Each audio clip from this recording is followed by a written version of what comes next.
Jack প্রথমবার courier বয়ের চাকরিতে এসেছিল। দেখতে তাকে নতুন মনে হলেও তার ব্যবহার অন্য গল্প বলছিল। সে প্যাকেটটা লাথি মেরে মাটিতে ফেলে দিল।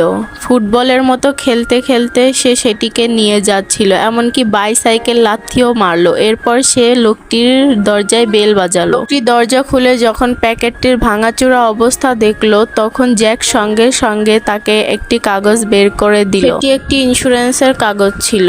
ঠিক তখনই বাড়ির ভেতর থেকে একটি ছোট্ট মিষ্টি কুকুর ছানা বেরিয়ে আসলো। বুঝতেই পারেনি যে জ্যাক আসলে সেই কুকুরটির জন্য এসেছিল। লোকটি যখন ফর্মটি পূরণ করছিল, জ্যাক তখন নিচে বসে কুকুরটির সঙ্গে বন্ধুসুলভ আচরণ করছিল। যখন ফর্ম পূরণ করতে ব্যস্ত, তখন জ্যাক তাকে সাহায্য করলো। লোকটিকে খুবই বিরক্ত মনে হচ্ছিল। তারপর সে যখন চলে গেল, সে মুখের উপর দরজা লাগিয়ে দিল। জ্যাক চুপচাপ তার গাড়ির দিকে রওনা দিল। তার বাহুতে কিছু একটা ছিল। অন্যদিকে লোকটি তার পার্সেলটি এদিক ওদিক নাড়াচাড়া করে ফেলে দিল, কিন্তু সে বুঝতেই পারেনি জ্যাক তার আসল কাজ করে ফেলেছে। যখন তার পাপিটিকে ডাকছিল, তখন দেখলো জ্যাক সেটি চুরি করে নিয়ে গেছে আর সেখানে একটি ফেক কুকুর রেখে গেছে। গাড়ির কাছে যেতেই জ্যাক কুকুরটিকে আস্তে করে গাড়ির ভিতরে ঢুকিয়ে দিল। কুকুরটি খিদার জন্য এদিক ওদিক শুকতে লাগলো। তখন জ্যাক একটি দামি দামি খাবার বের করে কুকুরটির সামনে দিল। কুকুরটি সঙ্গে সঙ্গে খেতে শুরু করলো। ঠিক তখনই গাড়ির কাঁচ ভাঙার শব্দ শোনা গেল। পেছন ঘুরে দেখলো বাড়ির মালিক একটা বেডশিট নিয়ে দাঁড়িয়ে আছে। সে গাড়ির উইন্ডো ভেঙে ফেলেছে। ভয়ে কুকুরটি ঘেউ ঘেউ করছিল।